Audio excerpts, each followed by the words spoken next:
হাসিনা ওয়াজেদ বৈধ প্রধানমন্ত্রী, এরা অবৈধ। হাসিনা ওয়াজেদ প্রধানমন্ত্রী হিসেবেই ঢাকাতে শাহজালাল এয়ারপোর্টে নামবেন, স্যালুট দিয়ে নিয়ে যেতে হবে। মমতা ব্যানার্জি যে ভাইপো, তিনি কিন্তু সরাসরি শেখ হাসিনা কেন কলকাতায়, দিল্লিতে বা ইন্ডিয়াতে, এটা নিয়ে সমালোচনা করেছেন। এগুলো কিন্তু প্রভাব পড়েছে। আপনি যত কিছুই বলেন, আবার শুভেন্দু অধিকারী কিন্তু উল্টো বলেছেন। তিনি সবসময় শেখ হাসিনাকে বাংলাদেশের প্রধানমন্ত্রী মেনেই কথা বলতেন, অতীতও বলেছেন, এখনো বলেন। তো এই যে বিষয়গুলো, এগুলো প্রভাব পড়ে। আপনি আপনার আশেপাশে যখন আগুন লাগাই দেবেন, তখন আপনার বাড়ির ঘরের আশেপাশে লাগাইলে তো প্রভাব বহু দূর যাবে। তো এই বাংলাদেশে যখন মৌলবাদী রাজনীতির উত্থান ঘটেছে, তখন সেখানে বিজেপি পাশ করবে, এটাই স্বাভাবিক। অনেকেই বলে ফেলছে যে পশ্চিমবঙ্গে মৌলবাদী হিন্দুত্ববাদীর বিজয় এত উচ্ছ্বাসের কি আছে। জি না, জনগণ ভোট দিয়েছে। বাংলাদেশে ভোট ছাড়া আপনি উচ্ছ্বাস করবেন, আর ওইখানে ভোট দিয়েছে তার জন্য উচ্ছ্বাস করা যাবে না কেন? কি কারণে করে? অনেকে আবার লিখেছে, দেখলাম আওয়ামী লীগের লোকও লিখেছে, বামপন্থীরা লিখেছে, এবং কয়েকজন সাংবাদিকও লিখেছে যে পশ্চিমবঙ্গে বিজেপির উত্থান, আওয়ামী লীগেরা কেন খুশি হয়েছে, আপনারা ইরানে খুশি হন কেন? আপনি 5,000 মাইল দূরে খুশি হইতে পারেন ইরানের খোমেনির জন্য। সে তারা যদি গলা টিপে ধরে আর নিচ থেকে যদি চিমটি মারে, তাতে আপনারা খুশির সুতির ভাই হয়ে যান।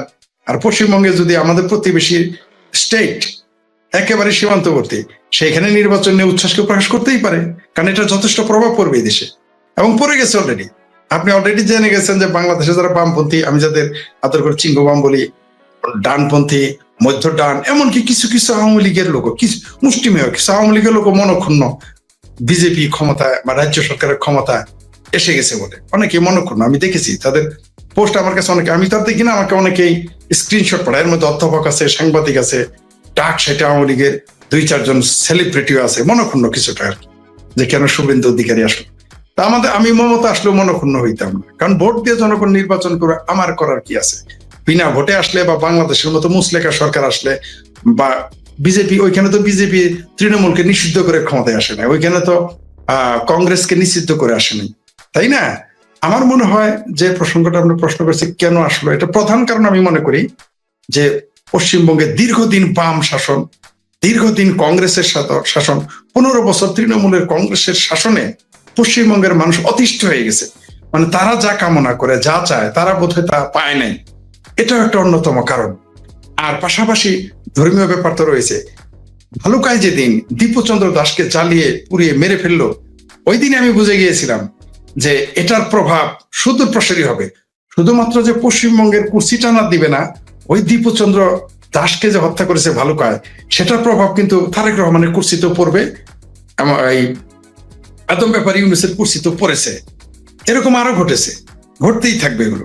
আপনি দেখেন চিন্ময় কৃষ্ণ দাস, ইসকনের যে নেতা, তাকে আপনি বিনা দোষে আপনি তাকে জেলে দিয়ে রেখেছেন, তাকে জামিন পর্যন্ত দেন না। এগুলো প্রভাব পড়বে না? অবশ্যই পড়বে। আপনি ভারতের 7 সিস্টার খেয়ে ফেলতে চাবেন, হাস্যকর ব্যাপার। বাংলাদেশ 7 সিস্টার দখল করবে ভারতের, বাংলাদেশের চামড়া নাই পীরেরা মিছিল করে বাইতুল মোকাররমে দিল্লি দখল করবে।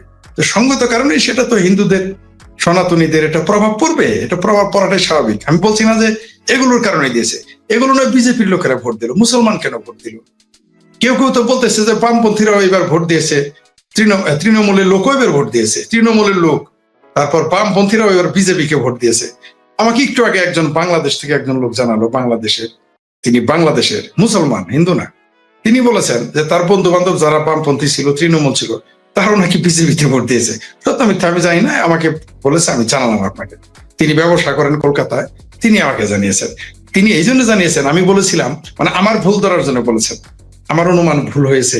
বলছে, ফরিদ আপনি যে অনুমান করেছিলেন, এবার কিন্তু আপনি বলেছিলেন তৃণমূলও চাইবে যে বিজেপির বিরুদ্ধে দরকার হয় বামেরা আসুক, বামেরাও চাইবে বিজেপির বিরুদ্ধে দরকার হয় তৃণমূল আসুক। এইবার তা ঘটে নাই। এইবার তৃণমূলের লোক, বামপন্থীরাও এবং কমিউনিস্টেরাও এই বিজেপিকে ভোট দিয়েছে।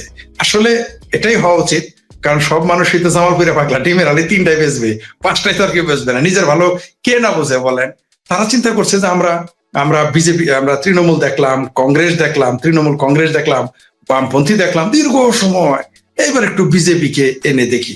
তো আমার মনে হয়, আমি যতদূর মনে করি, যেটা আপনার চ্যানেলে এর আগে বলেছি, যে আমার মনে হয় বিজেপি আর সাথে মুসলমানদেরও সুবিধা হবে, মুসলমানদেরও অ্যাডভান্স হবে অনেক বিষয়ে, তারা অ্যাডভান্টেজ পাবে, হিন্দুরা তো সুযোগ সুবিধা পাবেই।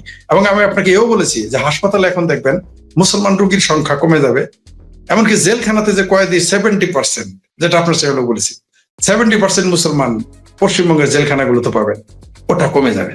কারণ এখন তো তাদের টাকা কম করাইতে পারবেন না, বিজেপি কাজ করবেও না। বরং বিজেপি আসার কারণে আমার ধারণা সেখানে ডেভেলপ হবে, আমি যতদূর মনে করি।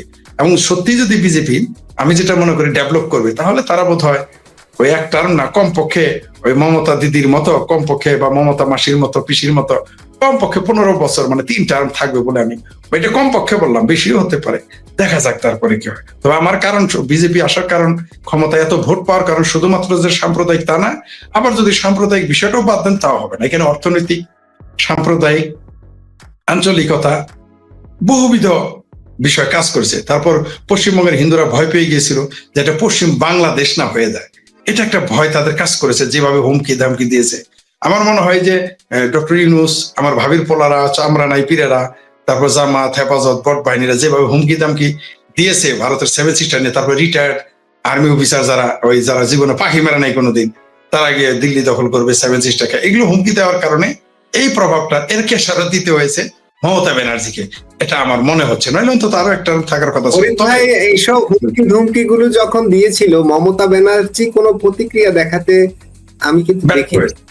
জি জি, এটা তার ভুল হয়েছে, তার এটা উচিত, এটা তো প্রতিক্রিয়া তো দেখায়নি, বরং তার ভাইপো সরাসরি নির্বাচনের দিন সে সরাসরি বলেছে শেখ হাসিনা কেন, ভোটের আগে বলেছে, ভোটের মধ্যে বলেছে শেখ হাসিনা কেন দিল্লিতে। এটা তার প্রভাব, এর কারণে তার বহু ভোট নষ্ট হয়ে গেছে। এই কারণে ভোট, শেখ হাসিনা এখানে কেন মেহমান, এমনকি কথা বলেছেন তিনি মেহমান নাকি রিফিউজি জানতে চায়, এটা মনে করেছিল এটা বললেই মুসলমানের ভোট বাড়বে। ও আরেকটা বিষয়, সেটা হলো যে হুমায়ুনের নাম আপনি নিয়েছেন, এটা আপনি আমাকে বলেছিলেন যেই কারণে ভোট কাটা যাবে, হুমায়ুন কবির। আপনার এইবার আমার সকল অনুমানই ব্যর্থ হয়েছে, সব।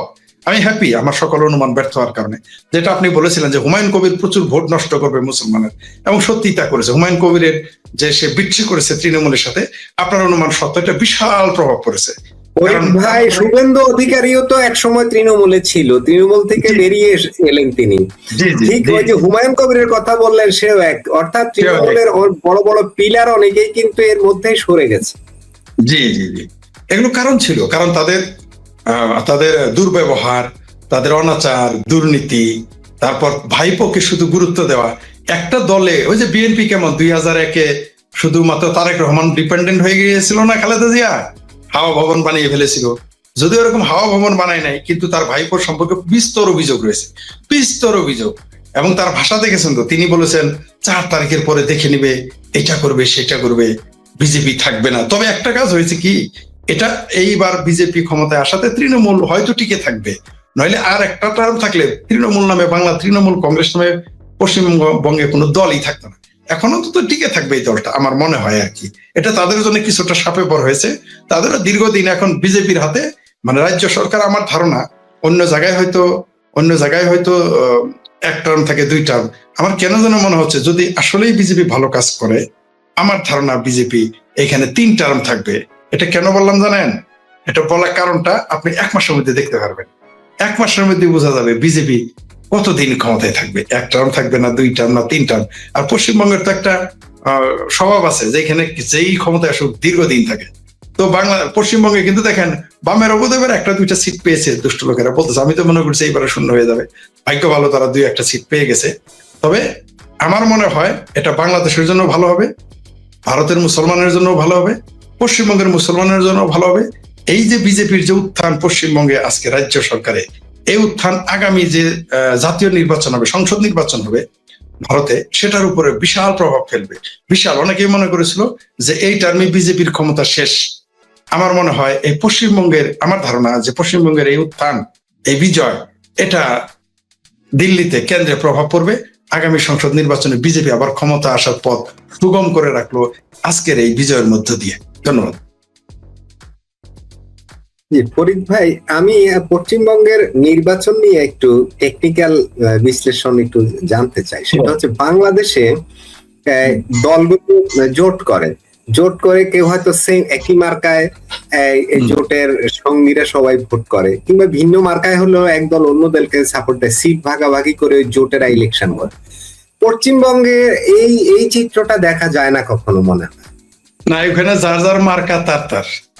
হ্যাঁ, আমি দেখলাম কংগ্রেস তারা সিট পায় না, কিন্তু তারপরও তারা ভোট আলাদাভাবে ভোট করে, যদিও তাদের কিছু ভোট কিন্তু আছে। আবার বামেরাও ঠিক সেম, বামেদের পজিশন তো একেবারে খারাপ বলা যাবে না, ভোট কাউন্টিং এ বেশ ভালো ভোট পায় ওরা, কিন্তু সিট খুব একটা বেশি পায় না।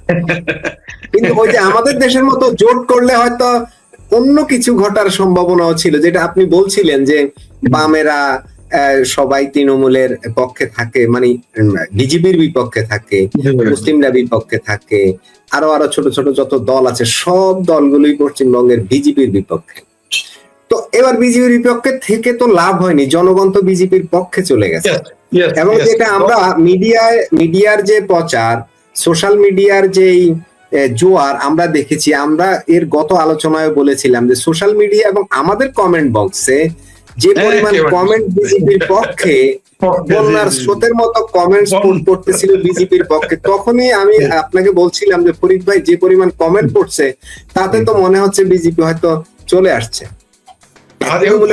কমেন্ট খুব পাওয়া যাচ্ছে, তারা ভয় পেয়ে গিয়েছিল, ভয় পেয়ে এবার তারা সকলে মিলে ভোট দিয়েছে পশ্চিম বাংলাকে পশ্চিম বাংলাদেশ বা পশ্চিম পাকিস্তান আরেকটা যাতে না হয়, মিনি পশ্চিম পাকিস্তান, সেকেন্ড মিনি পশ্চিম পাকিস্তান না হয়, এই ভয়েই দেখলেন তারা বিশাল মানে সদল বলে, মানে যারা কখনো ভোট দিতে জানে এবার তারা ওই ভয়ে ভোট দিয়েছে।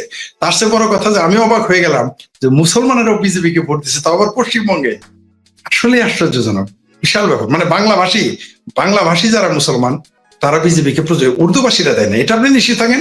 উর্দুভাষীরা শতকরা একটা দিলে দিতে পারে, এই বাংলাভাষী যেগুলো মুসলমান তারা উর্দুভাষীরা দেয় না, দেবেও না কোনোদিন তারা, কারণ তারা 47-এ তারা পালায় চলে আসছে, বাংলাদেশে চলে আসছে। তারা পৃথিবীতে উর্দুভাষী মুসলমান হচ্ছে একমাত্র বেকুব ভারতের, যারা জন্মিছে ভারতে, পাশ করছে বাংলাদেশে, গীত গেয়েছে পাকিস্তানের। এরা আরেক অদ্ভুত জাতি, এদের নিয়ে আমি এদের নিয়ে আলোচনা করতে চাই না। তবে ভারতের মুসলমানেরা, বাংলাভাষী মুসলমানেরা প্রচুর ভোট দিয়েছে বিজেপিকে। আরেকটা কারণ হচ্ছে বিজেপির পাশ করা, এটা বলে শেষ করতেছি। সেটা হলো যে এই যে SIR করেছে, সেখানে যারা মৃত ভোটার সেগুলো জাল ভোট দিতে পারে নাই, যারা ডুয়েল ভোটার ছিল এগুলো বাদ হয়ে গেছে, তারপর যারা বাংলাদেশি ছিল যারা ভোটার হয়েছিল তাদের বাদ দিয়েছে। এগুলো কারণে আর বোঝা গেল যে ওখানে জালিয়াতি করে এতদিন বামপন্থীরা এবং তৃণমূলেরা, কংগ্রেসরা পাশ করতো। এটা এখন তো সুস্পষ্ট। এইভাবে ভোট দিতে দিলে, সুষ্ঠু ভোট হলে এরা টিকবে না। তবে সর্বোপরি বলবো তাদের জনমতের প্রতি আমাদের শ্রদ্ধা জানাতেই হবে।